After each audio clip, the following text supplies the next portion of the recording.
Welcome back, and crude is in focus as we've seen the prices trade at a multi-month highs. Joining us for a discussion on the same is Narinder Taneja. He's an energy expert. Mr. Taneja, hi, thank you so much for joining us.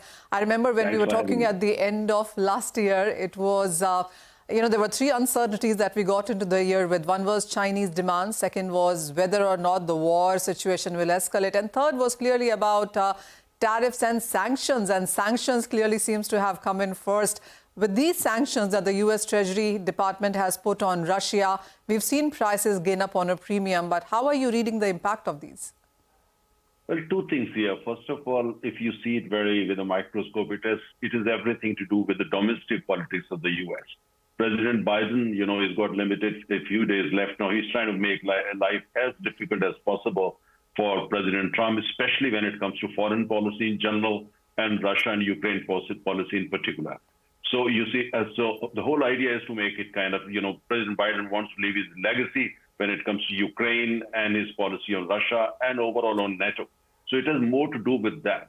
Now, the question is that American president, Mr. President Biden is a very powerful position. He can do whatever he wants to. But within the next few days, come the 20th, and President Trump will be in power. So he may not really say, all right, goodbye to the sanction, but chances are he's going to ignore it, because if oil prices go beyond $80 per barrel on sustained basis, that will be a very, very bad beginning for President Trump, which he can't afford. If oil prices are high, American voters, American consumers are very, very unhappy. That's not going to basically, fall within the kind of agenda that President Trump has got. His agenda is to make America great again, and you can't make America great again with $85 per barrel, for oil. So evidently he's going to do something. But Biden wants basically working on his legacy, making life difficult for his successor as deep as possible. And so this is part of that. The question is, would that stay? I'm not unduly worried. I think, once President Trump moves into the White House, within 15 days, you will see the effect, and market will reflect accordingly, and prices will start going down. Mr. Taneja, the second part of the story really is that much of this Russian oil perhaps comes to Asia rather than Europe. So China and India, do you see an impact on those shipments? Oh, evidently, of course. The thing is that China and India today, in fact, India is the more important buyer of Russian oil than China. And Asia is the booming, the entire region is booming. And they need Russian oil, and especially when, cheap Russian oil. So my own sense is we don't need to worry too much about it. It's for bad news for Indian rupee, for fiscal deficit, for our balance, for everything practically, especially when it comes to India, and the bad news for China too. But that said, at the same time, I think, there is a little window of hope. The window of hope is that Russia, in the meantime, they try to bring the oil prices further. As you know, there is a G7 cap of $60 per barrel.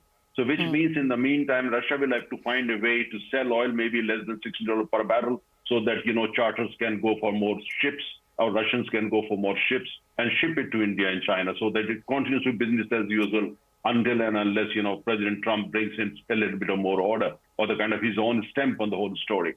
So I think I'm not unduly worried, but in the short term, it's a bad news for us, it's bad news for China, it's bad news for practically all importers. And that means roughly 80% of the world country, because 80% countries are energy deficit on the planet. So it's bad news for global economy, but I hope that President Trump will act on it as soon as possible.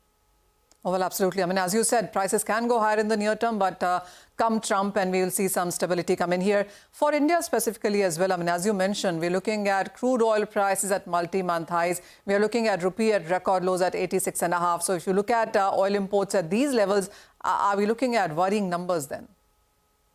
Yes, in short-term worrying numbers, maybe for about 4 weeks to 6 weeks, until the new government settles in the U.S. and they start initiating, on Russia and Ukraine and so on and so forth. So I think in the short term, yes. And also, let's not forget one thing, our dependence on oil is only growing. Our consumption is going up by, 3 to 4%.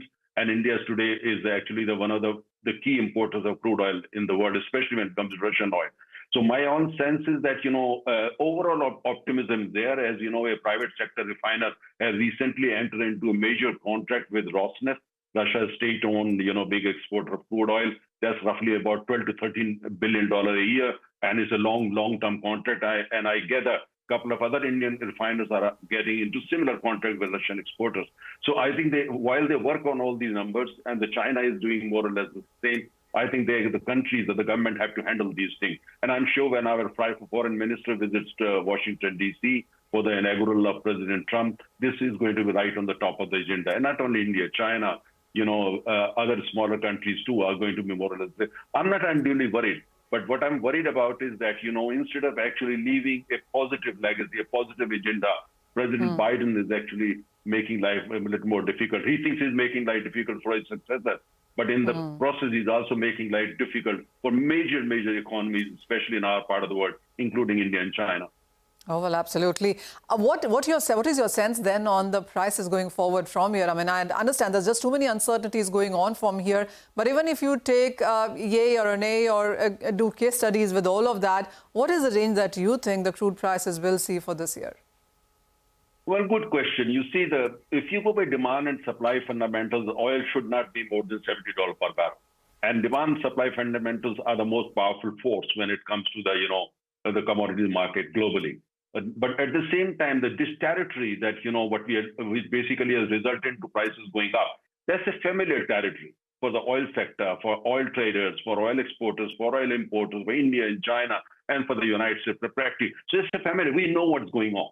At the same time, we know what to do in order to bring the prices down or bring the sentiments actually to the kind of more acceptable level. So it's not uncharted territory. It's a familiar territory. That's what I'm not unduly worried. And I'm sure New Delhi also, the finance minister, may not also be unduly worried. I'm sure he's picking up phone, talking with our foreign minister. And India and China, Japan, South Korea, they must have already started, talking with each other what to do in such a situation, because they are all large importers of crude oil.